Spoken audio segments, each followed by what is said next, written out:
Natapos ang ating last chapter sa Wistoria Wand and Sword, kung saan patuloy na nilalabanan ni Will ang halimaw.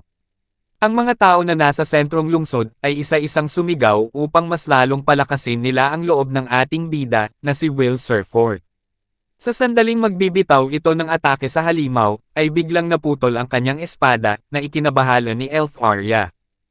Ngayon, atin nang simulang talakayin ang susunod na chapter ng Wistoria Wand and Sword, at ito ay ang chapter 29.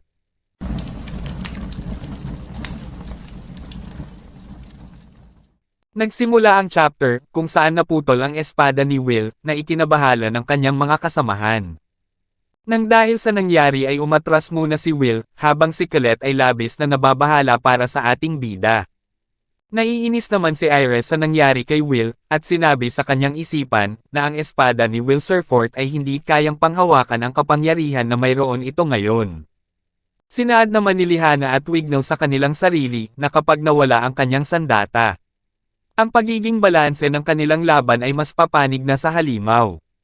Bigla namang tumalon ang halimaw papalapit kay Will, at naglunsad ito ng isang pag-atake gamit ang kanyang kamao. Napansin ni Will Surfort ang gagawin ng kanyang kalaban, kaya nag-backflip ito at umatras, upang maiwasan ang pag-atake nito, na matagumpay naman niyang nagawa. Inilipat ang scene sa itaas ng tore, kung saan hindi mapanatag si Elf Arya sa nangyaring pagkasira ng sandata ni Will Surfort. Ito ay tumayo at umalis sa kanilang kinauupuan, habang kinausap ito ni Cariot at sinabi, na teka lang Elf Arya. Ang mga Magi Evander ay hindi pinahihintulutang umalis sa silid na ito. Hinarap ni Elf Arya si Cariot at sinabi, na hindi ako aalis. Papanoorin ko lang ang nangyayaring laban sa ibaba sa bintana. Tuluyan namang nakalabas si Elf Arya sa kanilang silid at nagtungo sa balcony. Habang nakatingin ito sa ibaba ng tore, ay may biglang isang malaking espada na gawa sa yelo ang lumitaw sa harapan ng kanyang kinatatayuan. Ang nais pala ng Albus Vina ay maghulog ng isang sandata, upang gamitin ng ating bida na si Will Surfort. Matapos magawa ni Elf Arya ang sandata ay bumalik na ito sa kanilang silid at sinabi, na pasensya na, mukhang nagkamali at nadulas ang aking kamay. Nang tuluyan na itong makapasok, ay mabilis na bumagsak ang espadang gawa sa yelo, patungo sa kinatatayuan ng ating bida.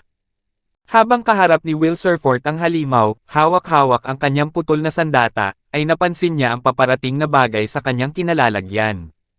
Ipinakita namang muli si Elf Arya, kung saan ito ay nakangiti at namumula ang kanyang pisngi. Ngumiti din si Will Surfort, na para bang alam niya o nararamdaman niya kung kanino galing ang sandata na patungo sa kanya. Itinaas ni Will Surfort ang kanyang putol na sandata, upang gamitin ito at suluhin ng espada na inihulog mula sa tore. Matapos bumagsak ng sandata na gawa sa yelo patungo kay Will Surfort, ay lumikha ito ng malakas na tunog na nagsanhi ng malakas na hangin at makapal na usok sa buong paligid. Ang grupo ng headmistress ay nasaksihan ng malakas na puwersang dinulot ng pagkahulog ng espada sa kanilang paligid, at sila ay napapaatres sa lakas ng hangin. Maging ang halimaw, ay naramdaman ito, at ginawa nitong baluti ang kanyang dalawang kamay sa kanyang mukha. Nang nawala na ang makapal na usok, ay ipinakita si Will Surfort na matagumpay na nasalo ang espadang galing kay Elf Arya, at sumanib ito sa kanyang sandata na naputol. Sinambit ng ating bida ang pangalan ng kanyang bagong armas, at ito ay ang Ice Princess Magic Sword. Nakita din ni Sion, Julius at Colette ang sandatang nakuha ni Will. Sinabi ni Sion sa kanyang sarili na ganito din ang ginawa niya noong nilabanan namin ang Evil Grand Dope. Sinabi naman ni Julius na hindi ba na ang mahika ay hindi gumagana sa halimaw. Kaya kahit gaano pa kalakas ang kanyang kapangyarihan ngayon, ay wala itong silbi, habang si Colette naman ay nangangamba sa kanyang kaibigan na si Will Surfort. Inilipat naman ang scene sa halimaw, kung saan hinarap na niya ang kanyang katunggali na si Will, at mabilis na kumilos ito upang lapitan ang ating bida. Si Will ay nanatiling nakatayo habang pinagmamasdan ang halimaw na papalapit sa kanya, at sinabi sa kanyang isipan na ang alam ko lang na ang kapangyarihang ito ay hindi kailanman mapipigilan. Inihanda ni Will ang kanyang sarili upang kalabanan na ang halimaw. Hinawakan niya ang kanyang magic sword gamit ang kanyang dalawang kamay, at biglang lumitaw ang imahe ni Elf Arya sa kanyang tabi, na hawak-hawak din ang pinagsanib nilang kapangyarihan na sandata. Iniharap ni Will ang kanyang Ice Princess Magic Sword sa kanyang kalaban, at nagbato ng isang slash patungo sa halimaw. Matagumpay niyang nataman ang kalaban, at ang isang buong kamay nito ay nagyelo. Hindi inasahan ng Devende, na ang kanyang kamay ay maaapektuhan ng mahika, at sa isang iglap ay nasira ang yelo na bumabalot sa kanya, na naging dahilan upang maglaho ang kanyang kamay.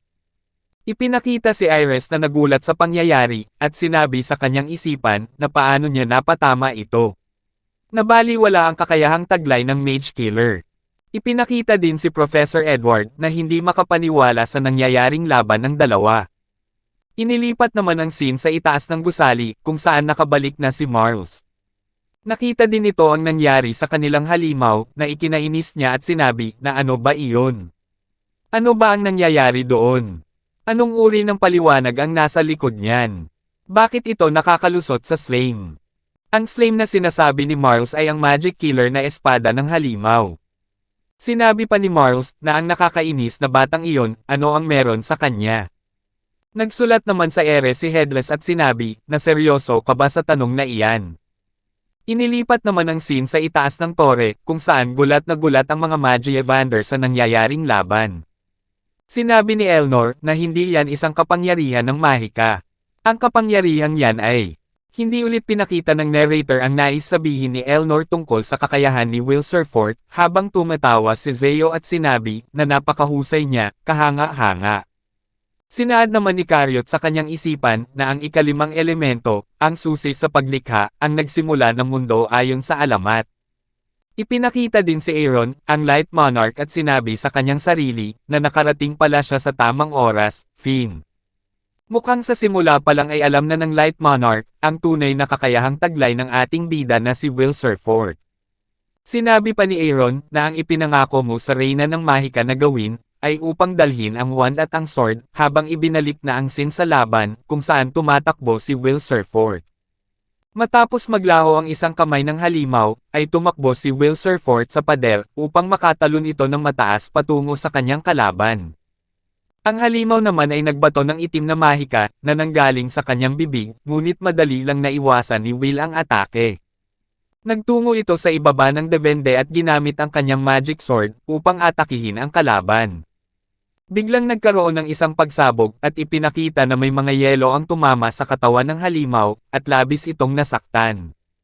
Dahil sa lakas ng ginawang atake ni Will Surfort, ay napaluhod ang halimaw, ngunit hindi pa din ito sumusuko, at nagpakawala ng maraming itim na mahika, na nanggaling sa kanyang likuran. Mabilis na nagtungo ang mga atake ng halimaw kay Will Surfort, habang ang ating bida ay hindi umalis sa kanyang kinatatayuan. Iwinasiwas ni Will ang kanyang espada, at sa isang iglap, ang mga mahikang pinakawalan ng halimaw ay naging yelo. Ang mga ataking pinakawalan ng kanyang kalaban, ay nagsibagsakan at nasira, na ikinagulat at ikinamangha ni Lihana, Wignell at Colette. Sinabi ni Wignell sa kanyang sarili, na napakalakas niya, habang sinaad naman ni Lihana sa kanyang isipan, na ang walang awa at napakalakas na kapangyarihan. Sinambit naman ni Colette, na ang Alves Lina, siya ay parang. Sabay-sabay na sinabi ng tatlo, na para bang si Will Surfort, at ang Ice Princess ay magkasamang lumalaban. Ipinakita si Will Surfort na nakatayo hawak-hawak ang kanyang magic sword, at may imahe na ipinakita sa kanyang likuran, at ito ay ang Ice Princess, na si Elf Arya. Ipinakita ang Devende na labis na nasaktan sa mga natamo nitong pinsala, at labis na itong nanghihina. Ipinakita din si Marles, na labis ang inis na nararamdaman, at sumigaw ito upang tawagin si Headless. Inangat ni Headless ang kanyang wand, at biglang may mga hindi mabilang na magic circle, ang lumitaw sa itaas ng ating bida, na si Will Surfort. Napansin ni Sion ang nangyayari, at sinabi na ito ay mga magic circle gate, habang sinaad ni Julius, na may mga kalaban na namang darating. Isa-isang nagsilabasan ang mga napakalaking dino bolos, sa paligid ni Will Surfort, habang ipinakita si Elf Arya na nakangiti at sinabi, na hindi na kailangan pang mag-alala, lalo na't kaming dalawa ang magkasama. Si Will Surfort ay hinawakan ang kanyang espada, gamit ang kanyang dalawang kamay, at ibinaon ito sa harapan niya. Ang kuryente na lumalabas sa kanyang katawan, ay unti-unti ding lumalakas, at ang sahig ay unti-unti ding binabalutan ng yelo. Si Will Surfort ay nagsambit ng incantation spell na Overload Full Burst, drawing 1 end sword, maximum summon. Ang mga halimaw na nasa paligid ni Will ay kumilos na upang atakihin ito, ngunit may sunod-sunod na malalaking magic circle ang lumabas sa itaas niya, at sinabi na Elgrass Frost, 12 Eye Secret Arts. May mga kuryenteng dumadaloy sa mga magic circle paibaba, at biglang may isang napakalaking palasyo ang lumitaw sa kanilang kinatatayuan na gawa sa yelo, at nagsanhi ng pagkatalo ng lahat ng mga halimaw. Ang mahikang ginamit ni Will ay ang 7th art na magic spell ni Elf Arya, at ito ay ang 10,000 Eyes, 1,000 Blow, Frozen Cathedral. Ang lahat ng saksi ay hindi inasahan ang nangyari, habang sina Headless at Marls ay labis na nagulat, at nabitawan nila ang kanilang mga wand na para bang tanggap na nila ang kanilang pagkatalo. Inilipat naman ang scene sa Devende, kung saan ito ay pagod na. Nakita ni Will ang halimaw, at kinuha niya ang kanyang nakabaon na espada at sinabi na kailangan na nating tapusin ang laban. Biglang nagdash si Will Surfort at pinahaba ang kanyang Ice Princess Magic Sword. Kumilos ito ng napakabilis upang magtungo sa halimaw, at nang nakalapit na ito ay tumalon siya ng napakataas. Nang maabot na niya ang hangganan ng kanyang pagtalon, ay dahan-dahan na nahuhulog ito patungo sa halimaw. Nang nasa harapan na niya ang kanyang kalaban, ay bigla nitong winasiwas ang kanyang malaking espada, at pinuntirya ang gitnang bahagi ng kanyang katunggali. Ang Devende ay labis na naramdaman ang ataking tumama sa kanya, kung saan napasigaw ito ng napakalakas, habang unti-unti siyang binabalutan ng yelo sa kanyang buong katawan. Si Will Surfort ay napunta sa likuran ng halimaw, at ang kanyang kalaban ay tuluyan ng nabalutan ng yelo. Matapos ang pag-atake ng ating bida, ay biglang nasira ang yelong nababalot sa halimaw, at tuluyan na itong naglaho. Ang grupo ni Lihana, Danan at Miss Gina ay labis ang kagalakang naramdaman sa pagkatalo ng halimaw, habang si Sion ay napaluha sa sobrang saya. Ang lahat ng tao na nasa sentrong lungsod ay biglang nagsigawan sa nakamit nilang tagumpay. Ipinakita din si Professor Wertner na muling nagkaroon ng buhay, at ito ay natutuwa sa nagawa ng kanyang pinakamamahal na estudyante. Inilipat naman ang scene kay Finn, kung saan ito ay tumatawa ng malakas at sinabi, nakahanga-hanga. Ipinakita si Colette na nagtungo kay Will, upang yakapin ito, habang patuloy na nagsalita si Finn at sinabi, na ito'y lampas sa aking inaasahan. Ang huling natitirang pag-asa namin. Pinanatili kitang naghihintay, Mercedes. Oras na para matupad ang kontrata. 500 taon lang ang lumipas, na maliit na pagkakamali at maikling panahon lang ito. Dito nagtatapos ang mahaba at pambungad na bahagi. Hintayin mo lang, pekeng kalangitan. Nag-uumpisa na ang tadhana. Ngayon, simulan na natin, ang Wistorya o kwento ng Magic Sword ng inyong lahat. Ang wand at ang sword, ay malapit ng magsama. Dito na natatapos ang Chapter 29 ng Wistorya Wand and Sword. Ang Mercedes pala na sinasabi ni Finn, ay ang Reyna ng Mahika. Paki-like and follow naman po ng ating Facebook page, nasa description po yung link. Muli huwag kalimutang mag-like, comment, share at subscribe sa ating channel. Salamat!